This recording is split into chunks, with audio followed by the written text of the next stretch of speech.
British लोगों की east India company ने कांग्रेस की शुरुआत की, सबको पता है। Congress was started by the Britishers east India company. उसके जो फाउंडिंग मेंबर थे वो भी ब्रिटिशर्स थे, वो इंडियन नहीं थे। फिर उसमें हमारे लोकमान्य बाल गंगाधर तिलक साहब, उसमें लाला लजपत राय साहब, बीपी चंद्र पाल, फिर नेताजी सुभाष चंद्र बोस, वल्लभ भाई पटेल साहब, डॉक्टर अंबेडकर साहब वो भी थे।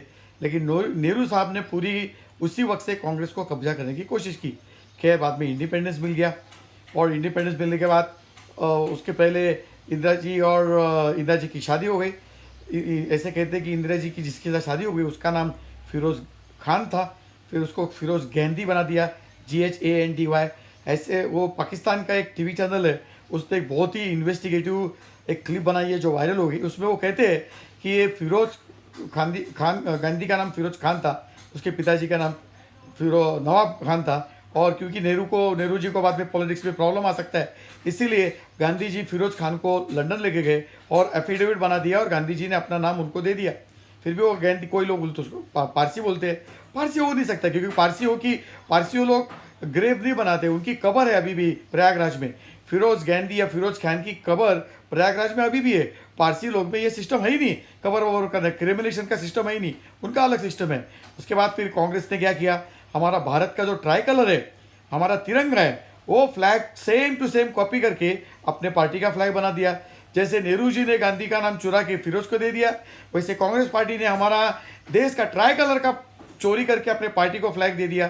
फिर बाद में राहुल अपना राजीव आ गए, संजीव आ गए, फिरोज खान या फिरोज गांधी इंदिरा जी के साथ। ऐसे कहते हैं कि जब नटवर सिंह साहब जो कांग्रेस के सीनियर लीडर है और एक्स फॉरेन मिनिस्टर है, वो अपने ऑटोबायोग्राफी में, आत्मचरित्र में लिखते हैं नटवर सिंह साहब कि जब वो और इंदिरा जी अफगानिस्तान गए थे टूर में, तभी इंदिरा जी उनको लेके बाबर की कब्र में लेके गए।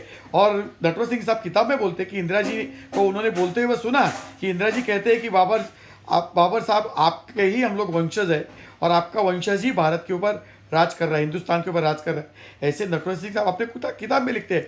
फिर बाद में राजीव आ गए, संजीव आ गए।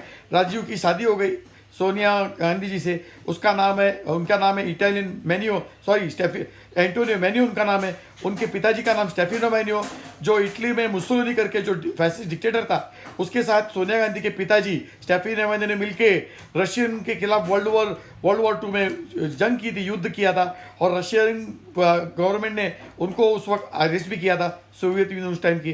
तो एनीवे उसके बाद फिर कांग्रेस में राजीव गांधी जी की हत्या हो गई।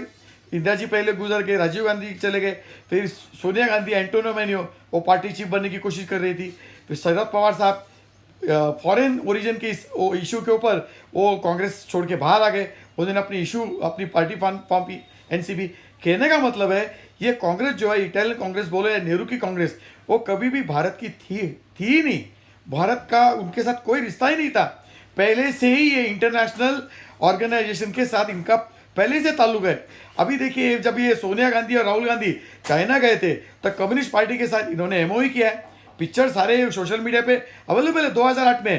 तो सोनिया गांधी और राहुल गांधी ने बताना चाहिए, राहुल, राजीव, फिरोज, जहांगीर, फैरदून गांधी उनका जो नाम बोलते हैं, उन्होंने बताना चाहिए देश को कि ये चाइनीज कम्युनिस्ट पार्टी के साथ कांग्रेस का जो एमओयू है वो पब्लिश करो, उसके अंदर क्या है। उसके बाद फिर राहुल गांधी की काफ़ी पब्स और बार्स की भी ये कि प्रॉब्लम नहीं है पब्स और बार में जाने में, लेकिन ये दोहरी जिंदगी जीते हैं। कभी कभी पिया स्टंट करते हैं, वो किसान बन के खेत में चले जाते हैं कैमरा लेके, और वो चावल धान बोरी की फोटो खिंचाते हैं, क्लिप बनाते हैं। और इनका जो ट्विटर हैंडल है, जो पेड पीडीज है, पेड एम्प्लॉयज है, कांग्रेस का ट्विटर हैंडल बोलो, राहुल गांधी का ट्विटर हैंडल बोलो, या प्रियंका का, उसमें से पीआर स्टंट ये लोग क्लिप वायरल कर देते हैं। कभी राहुल मैकेनिक बन जाता है स्टूरावर लेके, और उसके पिक्चर ये लोग वायरल कर देते हैं। कभी राहुल ये अमेरिका में जाकर ट्रक ड्राइवर बन जाता है। अभी फिलहाल राहुल मणिपुर में गया था, उधर जो इंसिडेंट हुआ है उसमें उसने फोटो खिंचवा के अपने आप को दिखाने की कोशिश की। ये इनका जो दोहरा चरित्र है, ये पब और बार एंजॉय करने वाला बंदा, थाईलैंड बैंकॉक में एंजॉय करने वाला बंदा दोहरी जिंदगी जीता है। और जैसे ये George Soros leftist Marxist communist billionaire है, वो इसका सारा कैंपेन आज ही नहीं 2004 से वो इंडिया में भी आया था जॉर्ज सोरस। उसकी क्लिप्स है एनडीटीवी में, उस वक्त का शेखर गुप्ता ने उसका इंटरव्यू भी लिया था, वो पूरा इंटरव्यू आप जाइए यूट्यूब में है, तो ये जॉर्ज सोरस राहुल गांधी को स्पॉन्सर करता है, प्रमोट करता है, फंडिंग करता है। ये राहुल के जितने भी फॉरेन विजिट्स है, लंदन हो या फिर यूएस हो, सारे पॉलिटिकल इवेंट जॉर्ज सोरस ही ऑर्गेनाइज और प्रमोट करता है। So just be careful. इनको पता चल गया है अभी इन्होंने सेक्युलरिज्म चलने वाला नहीं है, तो ये राहुल ने नया एक नाटक किया है, I.N.D.I.A इंडिया करके। देखो पॉपुलर फ्रंट ऑफ इंडिया, उसमें भी इंडिया का नाम है, ईस्ट इंडिया कंपनी में भी इंडिया का नाम था, इंडियन मुजाहिदीन में भी इंडिया का नाम था। ऐसे कांग्रेस लोगों ने भारत देश का ट्राई कलर चोरी करके अपना पार्टी का फ्लैग बनाया। जैसे नेहरू जी ने गांधी का नाम चोरी करके फिरोज को दे दिया, वैसा ही है उसका भी इटालियन बंदा राहुल राजीव फिरोज जहांगीर फेरदून गांधी इंडिया का नाम चोरी करके अपना अलायंस को नाम दे रहा है, जबकि ये पूरे डायनेस्टी पॉलिटिकल पार्टीज का अलायंस है। इसमें लालू प्रसाद यादव है, इसमें अखिलेश है, इसमें उद्धव साहब है, इसमें स्टैलिन है और उसमें वो केजरीवाल भी है, वो भी लेफ्टिस्ट वामपिस्ट है, वो पूरी दिल्ली का सत्यानाश कर दिया है। तो क्या है, मणिपुर में जो भी हो रहा है जिसको हम लोग कंडेम करते हैं, वो हाईकोर्ट ने कोई वर्डिक्ट दे दिया, शेड्यूल कास्ट और शेड्यूल ट्राइब का कुछ भी जो भी बेनिफिट्स है वो कन्वर्टेड लोगों को दिया जाए। और वो वर्डिंग आने के बाद ये जितना कॉन्फ्लिक्ट, क्राइसिस, वायलेंस हो रहा है वो उसके वर्डिंग की वजह से हुआ है। तो हम लोग जुडिशरी को सवाल करते हैं, judiciary why you are creating problem for the country.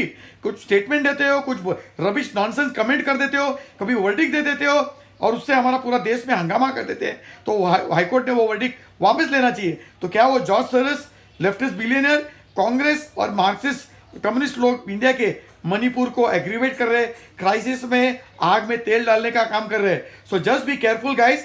ये कांग्रेस कुछ नहीं है, ये नेहरू चाचा नेहरू की इटालियन कांग्रेस है, इंटरनेशनल लोगों के साथ इनका ताल्लुक है। ये सब इंडिया कुछ नहीं है, ये ईस्ट इंडियन कंपनी प्लस चाचा नेहरू की Italian Congress plus popular front of India plus Indian Mujahideen. Just be careful and just expose this gang. Thank you.